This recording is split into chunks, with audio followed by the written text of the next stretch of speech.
Okay, good evening to all. आज का आपका पहला क्वेश्चन आपके सामने है ना। पहला क्वेश्चन है।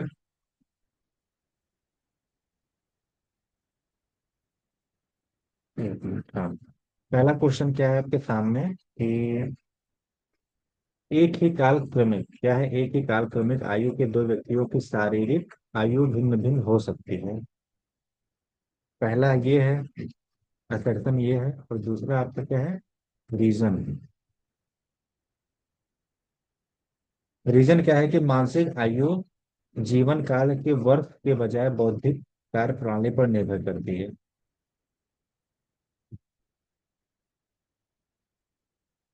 बताइए, आंसर देने का प्रयास करें आप सभी लोग। असर्शन आपका ये है और आपका रीजन आपके सामने है। तो दो चीजें बोली गई हैं। एक में आपका क्या है, एक में आपका एक कालक्रमिक आयु के दो व्यक्ति की शारीरिक आयु भिन्न भिन्न भिन्न हो सकता है, और दूसरा पॉइंट है कि मानसिक आयु जीवन काल के वर्षों के बजाय बौद्धिक कार्य प्रणाली पर निर्भर करती है। आवाज जा रही प्रॉपर आप सभी को? जी सर। आवाज चलिए, आ रही है। देखिए इसमें क्या है आपका हमको लगता एक। हाँ, क्या जवाब है ये दीजिए सही फटाफट। होगा और गलत होगा। सी होगा एक सर। दोनों सही। ही होगा, ओके। दोनों देखिए, सही है, व्याख्या नहीं कर रही। जिन्होंने चुना है ए, उनका है व्या- बिल्कुल परफेक्ट। अब कैसे, तो व्याख्या देखिए। नहीं। हाँ, एक ही कालक्रमिक आयु के दो व्यक्ति की शारीरिक भिन्न आयु भिन्न भिन्न हो सकती है। जैसे ठीक है, मतलब हम और हमारे जैसा कोई दूसरा व्यक्ति है, तो दोनों की कालक्रमिक आयु अलग अलग हो सकती है, शारीरिक भिन्नता अलग हो सकती है। इसके बाद दूसरा क्या है कि मानसिक आयु जीवन काल के वर्षों की वजह बौद्धिक कार्य प्रणाली पर निर्भर करती है। तो ये सही बात है बिल्कुल, तो दोनों आपस में को रिलेट कर रहे हैं। बट इसमें एक चीज कॉमन नहीं बन पा रही, क्योंकि यहाँ पर एक शारीरिक आयु की बात की जा रही है, शारीरिक और बौद्धिक की। और दूसरी तरफ क्या, कालक्रमिक आयु की बात की जा रही है। ठीक है, यहाँ पर क्या है, आपका शारीरिक आयु भिन्नता की बात की जाए, इसी की वजह से आपका दोनों तो सही है, लेकिन ये एक दूसरे को कोऑर्डिनेट मतलब व्याख्या नहीं कर पा रहे हैं। अगला क्वेश्चन देखिए।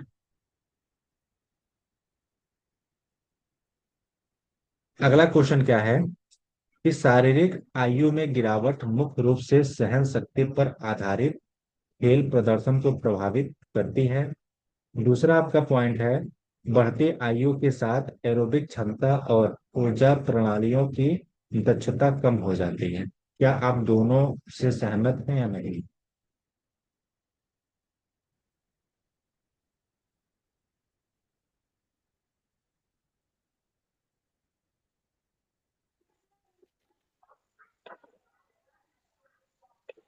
आंसर दीजिए फटाफट। आर सही है। आर तो सही लग रहा है, लेकिन ए गलत लग रहा है। डी होगा सर। ओके, देखिए, जिन्होंने चुना है ए, उनका है बिल्कुल परफेक्ट। कैसे? एक तरफ देखिए, शारीरिक आयु में गिरावट मुख्य रूप से सहन शक्ति जब आती है तो सहन शक्ति पर आधारित खेल को प्रभावित करती है, तो बिल्कुल सही है। दूसरा क्या है, बढ़ती उम्र के साथ आपका एरोबिक क्षमता, जैसे जैसे बढ़ते जाएंगे वैसे वैसे क्या होगा, आपका एरोबिक क्षमता भी क्या हो, डाउन होता जाएगा। तो दक्षता आपका जो कम होता जाएगा, तो बिल्कुल सही है। तो ए इज द करेक्ट आंसर। अगला क्वेश्चन देखिए। जहां नहीं समझ में आएगा प्लीज पूछ लेंगे, शर्माएंगे नहीं। असर्सन है, सीखने का वक्र शिक्षकों और प्रशिक्षकों के लिए अभ्यास सत्रों की योजना बनाने में उपयोगी होता है। दूसरा क्या है, सीखने के वक्र सीखने के चरणों की पहचान करने और तदनुसार प्रशिक्षण को समायोजित करने में मदद करते हैं।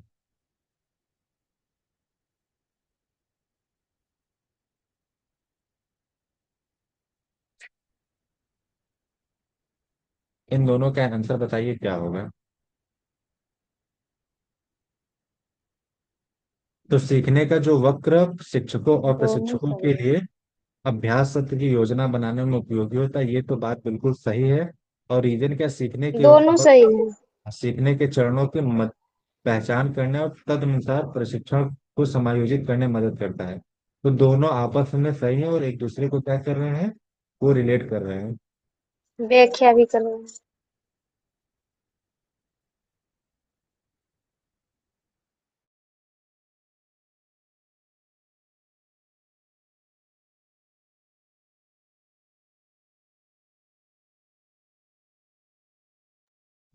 ठीक है, आगे देखिए तो आपका क्या हो जाएगा, ये वाला बिल्कुल करेक्ट रहेगा। अगला देखिए क्वेश्चन।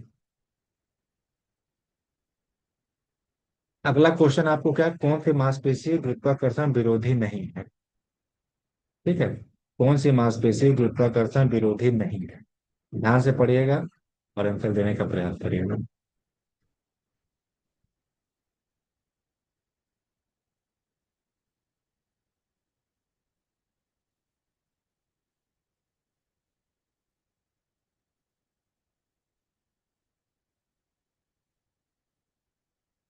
तो जवाब आवाज नहीं जा रही क्या आप लोग के पास। ये सर आ रही होगा। है बुल्ली। देखिए, किसके, कौन से मांसपेशी गुरुत्वाकर्षण विरोधी, विरोधी आपका नहीं है। तो सोलियस आपका होता है, ठीक, सोलियस होता है क्योंकि अगर मान लो चलना बाइसेप्स फिरना, चलना फिरना तो ब्राची इसमें नहीं होगा। क्वाड्रिसेप फेमोरिस ये भी करता है, ग्लूटियस मैक्सिमस भी करता है, इसके बाद इरेक्टर स्पाइनस भी करता है, लेकिन बाइसेप ब्रॉन्ची आपका नहीं, बाइसेप ब्रॉन्ची आपके हाथ में पाया था, ये नहीं करता। इसका कोई गुरुत्वाकर्षण के विरोधी तो कोई मतलब नहीं है। इन द सेंस आप कह रहा है क्या, which of the following muscles is non A anti gravity muscles. Soleus, आप अगर आपको चलना फिरना होता है तो आप सोलियस का मदद करके आप चलते फिरते हैं। सोलियस मतलब जो पिंडली होती है आपके पैर के पीछे, ठीक, इससे आप क्या करते हैं, जो उठाते हैं तो उसका विरोध करते हैं। क्वाड्रिसेप फिमोरिस इसका भी करते हैं, ग्लूटियस मिनिमस उसका भी करते हैं, इसके बाद इरेक्टर स्पाइनस इसका भी करते हैं, लेकिन आपका ये ई वाले का नहीं करते, मतलब बाइसेप ब्रांची इसका नहीं करते। ठीक है, अगला देखिए, कुछ टफ कुछ सिंपल क्वेश्चन आपको मिलते रहेंगे इसमें ना। निम्नलिखित में से कौन सी मांसपेशी सिंगल ज्वाइंट मसल्स नहीं है। मूल आप हैं, समझ में आ रहा है कि नहीं क्लास। है सर हैं। ठीक, चलिए बेहतर। क्या है कि कौन सी मांसपेशी सिंगल ज्वाइंट मसल्स नहीं होती है। तो सिंगल ज्वाइंट्स मसल्स नहीं होती हैं, तो रेक्टस फीमोरिस यही नहीं होता है, बाकी सब है। ये ब्रांचलिस भी है, वास्टस लेटरिस भी है, सोलियस भी है, ग्लूटियस मीडियस भी है। तो ये सारे हैं, जबकि रेक्टस फीमोरिस आपका नहीं है। ठीक, अगला देखिए। अब क्या क्या चीजें हैं, अब याद आई मतलब अब जो उसमें दिया था उसका देख लीजिए नीचे डिस्क्रिप्शन क्या है। ब्रोंकियोलिस क्या होता है, केवल कोहनी के जोड़ पर कार्य करता है, जो कि एकल आपका जोड़ है। दूसरा वास्टस लेट्रिस क्या है, केवल घुटने के जोड़ पर कार्य करता है, एकल, इसको भी जोड़ कहते हैं। सोलियस क्या है, केवल घुटने के जोड़ पर कार्य करता है, ये एकल जोड़ है। ग्लूटियस मीडियस मुख्य रूप से कूल्हे के जोड़ पर कार्य करता है, ये भी एकल जोड़ है। रेक्टस फिमोरिस दो जोड़ों पर कार्य करता है। अब वो जोड़े कौन से हैं, एक तो कूल्हे का फ्लेक्शन और घुटने का एक्सटेंशन, द्वि आर्टिकुलर जो है मांसपेशी होती है। इसी वजह से आपका जो है ऑप्शन ई जो है गलत हो गया। अब देखिए क्वेश्चन क्या है कि निम्नलिखित में से कौन सी मांसपेशी सिंगल ज्वाइंट मसल्स नहीं है। अब ये क्लियर हो गया कि नहीं क्वेश्चन। Yes sir. ठीक, ओके, आगे चलते हैं। Yes sir. आगे देखिए, अगला क्या है, एशियाई खेलों की मेजबानी करने वाले शहर की राजधानियों से संबंधित उनमें से कौन सा कथन विषम है। ये तो कर ले जाएंगे,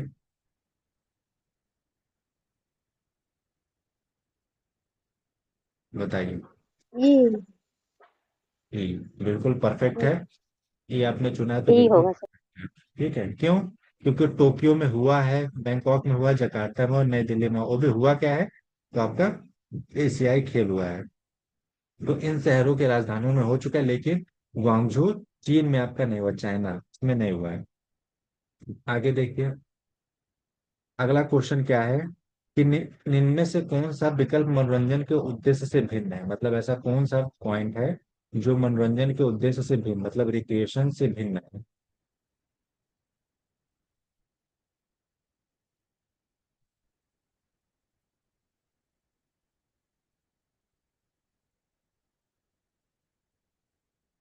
प्रतियोगिता सर ई होगा क्या? बिल्कुल ई परफेक्ट होगा आपने सर। जवाब दिया है। प्रतियोगिता, प्रतियोगिता आपका बिल्कुल परफेक्ट है। देखिए, एक मिनट रुकिए जरा, लिखता हूँ। अब इसमें क्या है कि आपका इनमें से कौन से विकल्प मनोरंजन के उद्देश्य से भिन्न है। विश्राम करते हैं तो ये भी एक तरीके का मनोरंजन के ही उस श्रेणी में आता है। दूसरा पॉइंट क्या है आपका ताजगी, मतलब ये जब मनोरंजन में रहते हैं तो आपको ताजगी महसूस होती है, तो ये भी थे आनंद, मतलब इंजॉयमेंट, एंजॉयमेंट करते हैं तो इसमें रिक्रिएशन होता है, लेकिन कंपटीशन में रिक्रिएशन नहीं होता है, ये भी जानिए। और पुनर्स्थापन, जब आप रेस्ट रोटेशन में आते हैं तब भी आपको ये रिक्रिएशनल जैसा अनुभूति होती है, तो यही जो आपका प्रतियोगिता है, यही आपका हो जाएगा करेक्ट। अगला क्वेश्चन देखिए।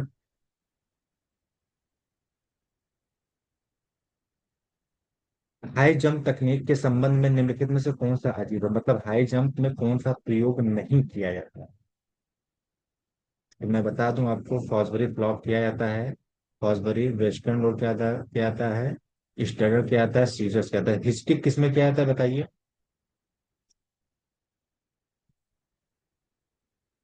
हिस्टिक आपका लॉन्ग जंप में किया जाता है, जबकि यहाँ पे हाई जंप है, ठीक। देखिए हाई जंप में क्या होता है, एक कितना बड़ा ऑब्जेक्ट रहेगा, और यहाँ पे एक रॉड लगा रहेगा, इस पे एक डंडा लगा रहेगा, ठीक, ये आप जाएंगे इसको पार करेंगे तो हाई जंप होगा। और लॉन्ग जंप में क्या, इतना बड़ा रनवे होता है, इसमें सैंड बालू होता है, और ये पथवे होता है, ठीक, पथवे होता है। यहाँ जाते हैं तो इसी में आपका हिचकी का भी प्रयोग करते हुए यहाँ से छलांग मारते हैं, तो ये आपका हो जाएगा, तो ऑप्शन डी आपका हो जाएगा गलत, मतलब भिन्न है। आगे देखिए, इनमें प्रत्येक सेट हाफ में टाइम आउट नहीं होता है। निम्न खेलों में किसमें प्रत्येक हाफ सेट में हाफ टाइम होता ही नहीं, basketball, badminton, volleyball, handball, kabaddi.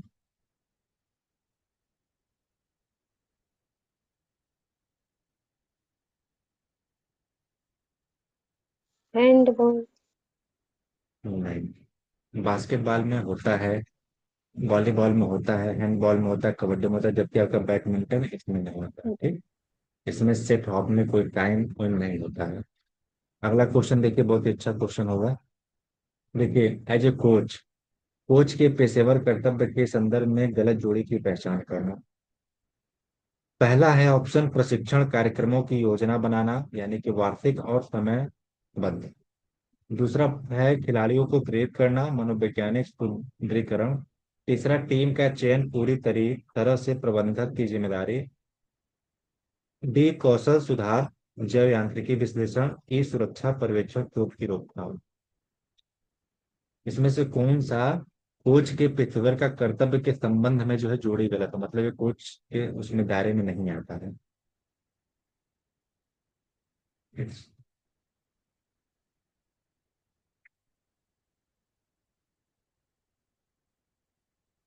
देखिए, प्रशिक्षण जो होता है कार्यक्रम की योजना बनाना, वार्षिक और समयबद्ध, ये करेक्ट है। खिलाड़ियों को प्रेरित करना, सी होगा। मनोवैज्ञानिक सुदृढ़ीकरण, ठीक है आपका। लेकिन जो सी है, टीम का चयन करना, यानी कि पूरी तरह से प्रबंधन की जिम्मेदारी, ये नहीं होगा। सिलेक्शन ऑफ द टीम, ये पूरी तरीके से प्रबंधन की जिम्मेदारी, सिलेक्शन ऑफ द टीम कौन करता है, एज ए कोच करेगा या का सचिव करेगा, लेकिन वहाँ का प्रबंधक की जिम्मेदारी नहीं होती है। और कौशल सुधार यांत्रिक विश्लेषण से करेंगे, और सुरक्षा पर्यवेक्षण चोट की रोकथाम से करेंगे, ठीक है। अगला क्वेश्चन देखिए, ब्लड डोपिंग करने, क्या है ब्लड डोपिंग करने से लाल रक्त कोशिकाओं की ऑक्सीजन ले जाने की क्षमता कम हो जाती है। पहला ये है। रीजन क्या है, मूत्रवर्धक दवाओं का प्रयोग मूत्र में अन्य प्रतिबंधित पदार्थों की उपस्थिति को छिपाने के लिए किया जाता है। क्या होगा आपका। इसमें ए और दोनों सत्य है, डी होगा व्याख्या सर, नहीं कर दोनों रहे। सही है लेकिन दोनों का है। काफी समय व्याख्या के नहीं कर बाद सतीश साहब बोले हैं, क्या बात है, यही क्वेश्चन समझ में आया क्या आपको अभी तक। रहे। नहीं सर, मार्केट से आ रहे थे ना, अभी हम दुकान अच्छा पर अच्छा, पहुंचे। चलिए ओके। तो देखिए, इसमें जिन्होंने आंसर चुना है, ए असत्य लेकिन आर सत्य आपका, ठीक। देखिए बहुत ही ध्यान सुनिएगा, ब्लड डोपिंग करने से लाल रक्त कोशिकाओं की ऑक्सीजन ले जाने की क्षमता कम हो जाती है, कम कैसे हो जाएगा, कम नहीं होना चाहिए, अधिक होना चाहिए, ठीक हो गया। दूसरा क्या है, मूत्रवर्धक दवाओं का प्रयोग मूत्र में अन्य प्रतिबंधित पदार्थों की उपस्थिति को छिपाने के लिए किया जाता है, तो बिल्कुल परफेक्ट, यानी ए असत्य और लेकिन आर आपका सत्य। अब समझिएगा चीजों को। देखिए, ब्लड डोपिंग हम जब करते हैं तो उसमें लाल रक्त कोशिकाओं की संख्या बढ़ जाती है, जब बढ़ जाती है तो उन्हें ऑक्सीजन काफी मात्रा में लेने लगते हैं, तो उनमें थकावट नहीं होती है। दूसरा पॉइंट देखिए, मूत्रवर्धक जो दवाएं हैं, जैसे बहुत ज्यादा आपने डोपिंग ले लिया है। स्टैकिंग मतलब क्या होता है, कई डोपिंग को आप मिक्स करके ले रहे हैं, उसको स्टैकिंग कहेंगे। पिरामिड मतलब क्या होता है कि हम डोपिंग को धीरे धीरे मात्रा को जो है बढ़ाते चलेंगे।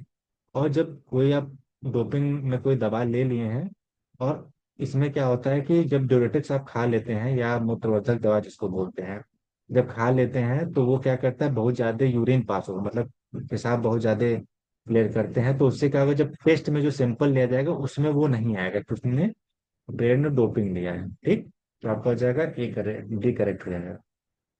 अगला देखिए, इनमें से कौन सा उपकरण यांत्रिकी एर्गोजेनिक सहायता से संबंधित है?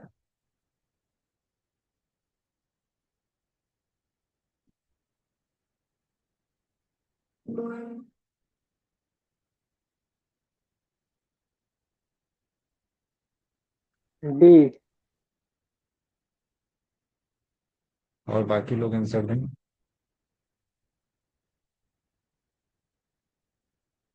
डी देखिए, सर। इनमें से कौन सा उपकरण यांत्रिकी एर्गोजेनिक सहायता से संबंधित नहीं, तो आपका एल्टीट्यूड आपका टेंट आपका होगा। ठीक है, एल्टीट्यूड टेंट आपका होगा। अब ये क्वेश्चन थोड़े नए हैं, इस वजह से आपको असहज महसूस हो रहे हैं आंसर देने में, लेकिन कोई बात नहीं। स्प्रिंग लोडेड प्रोसेसिंग क्या होता है, ये भी आपका होता है, एर्गोजेनिक होता है। लेकिन सम्मोहन, हिप्नोटाइज कर देना, किसी को हिप्नोटाइज कर देना, ये आपका यांत्रिकी नहीं, मैकेनिकल एर्गोजेनिक की बात कही जा रही है। किसी को हिप्नोटाइज कर देना मतलब सम्मोहन। ठीक, जैसे कि आप सामने खड़े रहेंगे, कोई ऐसा रहेगा, कुछ ऐसा हाथ से ऐसा दिखेगा, आप हिप्नोटाइज हो जाएंगे। हिप्नोटाइज में क्या होता है, वो आपको उसमें अपने बस में कर लिया, जो आप बोलेंगे वही भाषा वो बोलेगा। और डी वाला क्या है कि एरोडायनेमिक हेलमेट, तो ये आपका यांत्रिकी है। कंप्रेशन गारमेंट्स, ये भी आपका क्या है, यांत्रिकी क्या है, यांत्रिकी एर्गोजेनिक है। तो इसमें जो सी आपका ऑप्शन है, यही आपका क्या हो जाएगा, गलत हो जाएगा। ठीक है, तो सी करेक्ट रहेगा, क्योंकि सम्मोहन करना ये कोई आपका मैकेनिकल एर्गोजेनिक नहीं है, मतलब यांत्रिकी विधि। सर इसमें इसमें हाँ बताइए। संबंधित पूछ रहा है, इसमें गलत कहाँ पूछ रहा है सर? अच्छा सॉरी, एक मिनट, इनमें से कौन सा उपकरण यांत्रिक उपकरण से सहायक से संबंधित है? इनमें से कौन सा उपकरण यांत्रिकी एर्गोजेनिक सहायता से संबंधित है? अच्छा अच्छा, हाँ हाँ, ठीक ठीक ठीक, एक मिनट इनको ज्वाइन करा लेते।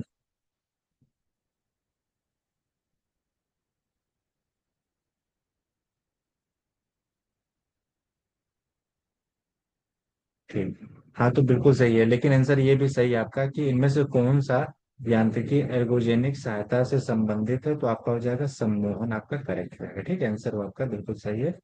ऑड मतलब इधर पे क्या है ना कि इसमें एक वर्ड नहीं दिया है, वो वर्ड क्या है पता है, कि इनमें से कौन सा विषम, मतलब ऑड, इंग्लिश में का टर्मिनोलॉजी में ऑड दिया है, जबकि इसमें से आपका विषम भूलना, भूल गए हैं लिखना। ठीक है, विषम, विषम मतलब अलग जो होता है। तो यही इसी वजह से ये लग रहा था कि इसमें पॉजिटिव पूछ रहा है, लेकिन इसमें ऑड है, मतलब आपका विषम पूछ रहा है, तो सम्मोहन आपका करेक्ट हो जाएगा। अगला देखिए कुछ क्या है, अब जो हमने बताया है एल्टीट्यूड टेंट आपका क्या होता है, ये फिगर के माध्यम से समझिएगा, ये एल्टीट्यूड। Good evening.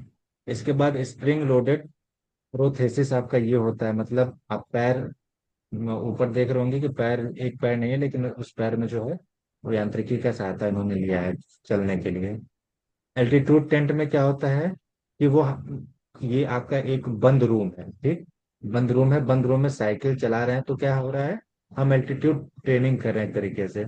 दूसरा क्या है आपका, एरोडायनेमिक हेलमेट। ठीक, ये क्या है, हवा, मतलब जब हवा में चलते हैं तो जो बाल और होते हैं उसमें, क्योंकि जब आप चलते रनिंग करते हैं तो आपका बाल और से भी आपका स्पीड कम होता है, तो ऐसा लगाएंगे एरोडायनेमिक हेलमेट, वो आपको उससे स्पीड तेज करेगा।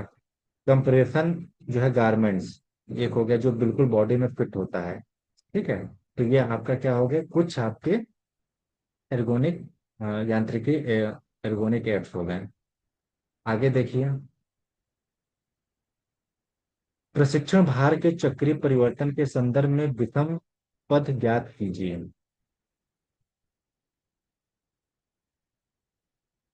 किसके बारे में बात की जा रही विषम है?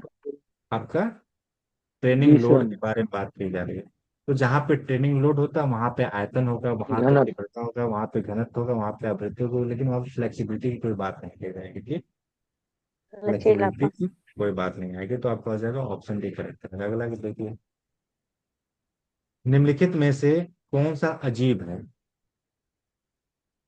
Paragliding, sky driving, bungee jumping, trekking, beach jumping, bungee इसके बाद जंप। Hang gliding. देखिए, पैराग्लाइडिंग ये भी है, स्काई ड्राइविंग ये भी है, इसके बाद पंजी जंपिंग ये भी है, ट्रैकिंग आपका ये नहीं है। ठीक, यही आपका थोड़ा अजीब है। और हैंग ग्लाइडिंग ये आपका, ये तीनों चारों जो है एक दूसरे को रिलेटेड, फिर ट्रैकिंग करना नहीं। अब देखिए क्या क्या होते हैं, जरा ध्यान दीजिएगा। देखिए, जो पहला फिगर है आपका उसको पैराग्लाइडिंग बोलते हैं। मतलब हवा में कभी भी मान लीजिए नौकरी वोकरी पा गए हैं, तो आप जाइएगा घूमने तो ऐसे पैराग्लाइडिंग करते हैं एयर में। ठीक, जैसे ऊपर से कूदना उदना होता है तो पैराशूट लेके उड़ते हैं, तो उसको पैराग्लाइडिंग बोलते हैं। ठीक, स्काइंग क्या होते हैं? ये आसमान पे एरोप्लेन से या जहाज से कूद जाते हैं, तो वो क्या होते हैं? स्काई ड्राइविंग होते हैं, मतलब आकाश में ड्राइव करना होता है। दूसरा बंजिंग क्या होता है? बंजिंग आपने देखा होगा, आजकल बड़ा चला है, फेमस। एक मिनट, बंजिंग क्या होता है कि एक, मतलब ये होगा ऐसे बहुत ज्यादा, ठीक है, यहाँ पे आपको खड़ा कर देंगे, यहाँ से कूदा देंगे। ठीक है, ये बंजिंग होता है। तो यहाँ पे क्या है, कभी मौका मिले तो पैर में जो है बांध देते हैं आपको दोनों पैर को, फिर यहाँ से बंजिंग कराते कूदते हैं, मतलब आपके अंदर का डर खत्म करते हैं। और इसके बाद क्या है आपका? हैंगिंग ड्राइविंग होता है आपका, चलते दौड़ते दौड़ते जो उड़ के आ रहे हैं तो दौड़ते दौड़ते जो रुकते हैं तो उसको बोलते हैं हैंगिंग ड्राइविंग बोलते हैं। ठीक है, तो आपका ये क्लियर हो गया। आगे देखिए, बहुत ही अच्छा क्वेश्चन है। निम्नलिखित में से कौन सा विषम है? नेजल, जाइगोमेट्रिक, मैक्सिला, पैराइटल, लेक्रिमल और मैंडिबल।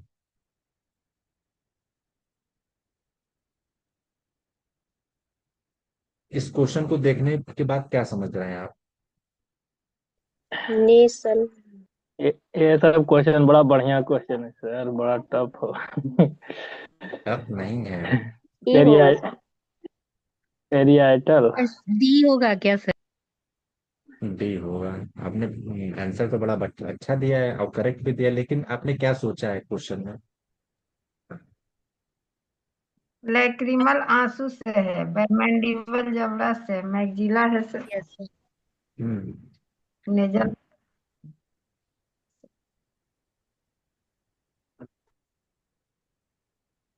देखिए, इसमें क्या है, कंसेप्ट तो ठीक है, मान लीजिए आपने भी लगाया सही है। नेजल आपका दो होता है। सर जिस जाइगोमेट्रिक हो गया, आपको चीक बोन हो गया सर। सुने, हाँ सुने, एक्जिला देखिए हो ये, गया सर, वो जो जबड़े का होता है। फिर हम्म, जाइगोमेट्रिक हो गया। सुनिए, जाइगोमेट्रिक तो बता दिए सर, और है आप ही बता। देखिए, नेजल जो होता है, जो नाक, नाक आपके सामने जो हम, मेरा नाक दिख रहा है उसके दो पार्ट होते हैं, तो उसको नेजल बोलते हैं। जाइगोमेट्री आपका दो होता है। मैक्सिला भी आपका दो होता है। ठीक है, एक इधर होता है। पेराइटल आपके खोपड़ी में बस एक पीछे होता है पेराइटल। ठीक, ऑक्सीपिटल के बाद पेराइटल होता है। तो ये पेयर में एक होते हैं, ये दो होते हैं, ये दो होते हैं, ये दो होते हैं। और लेक्राइमल ग्लैंड भी दो होते हैं, जिसको आस्पिरल ग्लैंड बोलते हैं, लेक्रिमल, मेंडिबल भी दो होते हैं। अब देखिए, मेडिवल भी दो आता है। मेंडिबल, अब देखने में तो लगता है एक ही है, लेकिन आप दोनों पार्ट जोड़ेंगे यहाँ से तो आपको दो निकल जाएगा। ठीक है, तो आपका हो जाएगा, इसी वजह से आपका पेराइटल आपका गलत चलेगा। या फिर ये भी कह सकते हैं, ये जितने भी आपके हैं ये पूरे फेस के ही हैं। ठीक, ये फेस के हैं, बस ये आपका पेराइटल पीछे का, ऐसे भी मान लीजिए कैंसर लगा करते तो ठीक हो जाएगा। ठीक है, तो आपका डी करेक्ट हो जाएगा। अगला देखिए क्वेश्चन, विषम चुनना है, इसमें से कौन सा सही नहीं है? सर फीमर होना चाहिए। और अब बाकी लोग बताइए, क्या इन्होंने सही बोला है? बेसम तो फीमर तो होगा ही। ये इनका आंसर गलत है, लेकिन ट्यूबिस सर। वो भी ओके। चलिए, देखिए, फीमर आपका क्या होता है? आंसर दिया इन्होंने, बिल्कुल परफेक्ट है। फीमर क्या है? ये लॉन्गेस्ट बोन होता है, जबकि सेक्रम, प्यूबिक, इक्वियम, इलियम क्या है? ये आपके ये बनाते हैं, कौन सा? हिप वाला पोर्शन को बनाते हैं। इसके ऊपर ये वाला नाम होता है। ठीक, बात समझ में आ गई? ये जबकि फीमर आपके पैर में लंबे यस। बोन है, इस वजह से आपका ये गलत है, बाकी ये सब सही है। आगे देखिए, ओलंपिक में थोड़ा सा ये जूझिए। भारतीय ओलंपिक टीम के कप्तान से संबंधित कौन सा मैच गलत है?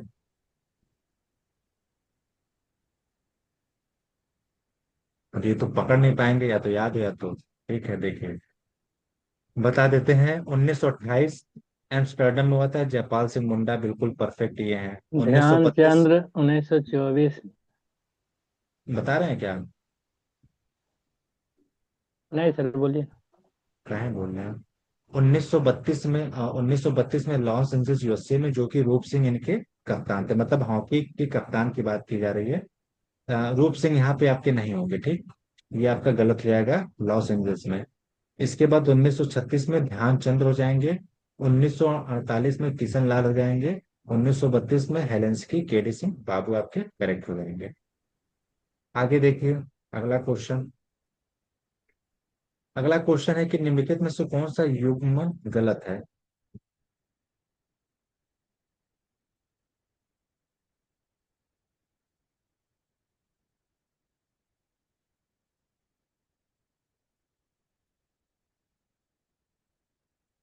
सी वाला है सर। यू क्यू तो आर सी होगा क्या? टू। सही होगा सर। कला सी होगा। क्या आपने बताया? Option C. ठीक है, सी। देखते हैं क्या हो सकता है। देखिए इनमें से गलत कौन सा है? श्वसन नली आपका, इसमें आपका कार्टिलेज होता है, बिल्कुल सही है। एल्बुलाई आपका गैस एक्सचेंजमेंट, मतलब गैस का एक्सचेंजमेंट होता है, मतलब कि ये आपका क्या है? एल्बुलाई है, छोटे छोटे एल्बुलाई होते हैं, यहीं पे क्या होते हैं? आपका CO2 अंदर, CO2 बाहर जाता है, और आपका O2 जो है, O2 आपके अंदर आता है फेफड़े में, ठीक है, तो हो जाएगा। इसके बाद अगला क्या है? ब्रोंकियोलिस। ब्रोंकियोलिस जो है ये भी आपका क्या हो जाएगा? सीलिया युक्त उत्कला तक होता है। डायफ्राम चिकनी मांसपेशी नहीं होती है, ठीक, यही आपका गलत हो जाएगा। और स्वर यंत्र आपका ध्वनि उत्पादक करता है, तो बिल्कुल ये सही है, ये सही, ये सही, ये सही, लेकिन आपका डी आपका गलत है। एक इसमें आपका एक स्पष्टीकरण मैं नहीं दे पाया। इसमें आपका जो है 1932 लॉस एंजल्स में अगर रूप सिंह नहीं थे तो कौन था? लाल सिंह बुखारी थे, ठीक है, याद रखना। आगे देखिए क्वेश्चन नंबर नेक्स्ट। निम्नलिखित में से कौन सा शहर प्रमुख साई क्षेत्र केंद्र वाला शहर नहीं है? कोलकाता, बेंगलुरु, गांधीनगर, लखनऊ, सूरत। इसका जवाब जल्दी दीजिए, टाइम भी आपके पास कम है। सूरत। सूरत। सूरत सूरत। सूरत ही है। बिल्कुल परफेक्ट है, सूरत नहीं है। कोलकाता है, बेंगलुरु, गांधीनगर, लखनऊ, ये सब सारे हैं, जबकि आपका साई का क्षेत्र नहीं है। अब साई की स्थापना बताइए। 84। 1950। चौरासी। चौरासी। 85 में, ठीक है। 1984। NIS की स्थापना बताइए। माका की स्थापना बताइए। उन्नीस सौ माका की इकसठ स्थापना 1956 57। 56 57 1957, ठीक है। इसके बाद 1948 में क्या क्या हुए थे? NCC 19, Tarachand committee. हाँ, और ACC। एससीसी। बिल्कुल बिल्कुल एससीसी। परफेक्ट, याद कर लिए हैं। ACC प्लस NCC प्लस आपका, एक कौन सा है वो? Tarachand committee. Tarachand committee. Tarachand Tarachand committee. Committee. देखिए याद करने का ताराचंद अच्छा कमेटी। मिला। 1948 तो ऐसे क्वेश्चन याद करेंगे तो कोई दिक्कत। अब इसका देखिए क्वेश्चन, ये लास्ट क्वेश्चन आपका है कि हृदय की मांसपेशी की ऊतक तंत्रिका योजना क्या उत्तेजना के बिना भी सिकुड़ सकती है? किसकी? हृदय की मांसपेशी की बात की जा रही है। दूसरा रीजन क्या है? कि हृदय की मांसपेशी के रेते में अंत निर्मित डिस्क होती है, जो लयबद्ध संकुचन को संभावित बनाती है। बिल्कुल सही है दोनों। बहुत सही है, व्याख्या भी कर। व्याख्या कर रहा है, देख लीजिए एक बार। दोनों सही है सर। एक बार फिर से सोच लीजिए। हमको लगता है व्याख्या नहीं कर रहा है, दोनों सही है लेकिन व्याख्या हम्म, नहीं कर रहा है। अभी बिल्कुल आपने समझ गए। देखिए दोनों तरफ है क्या? हृदय की मांसपेशी ऊतक तंत्रिका उत्तेजना के बिना भी सिकुड़ सकती है, तो ठीक है, सिकुड़ सकती है। और हृदय की मांसपेशी के रेते में एक तरफ आपकी तंत्रिका उत्तेजना की बात कही जा रही है, एक तरफ आपके रेते के अंतर्निर्मित डिस्क की बात कही जा रही है। तो दोनों चीज यहाँ पे डिफरेंट बात की जा रही है ना। तो इस वजह से आपका क्या है, यही आपका यानी कि ऑप्शन बी वाला जो है बिल्कुल करेक्ट है। ठीक है, लयबद्ध बिल्कुल। होता है सर। हाँ बिल्कुल होता है, क्यों नहीं होगा। आपका हो जाएगा ऑप्शन डी। मतलब क्या है, हृदय की मांसपेशी के रेशे में अंतर्निर्मित डिस्क होती है जो लयबद्ध संकुचन को जो है प्रभावित करती है। ठीक है, तो ये भी आपका या था। ठीक है। Mic please.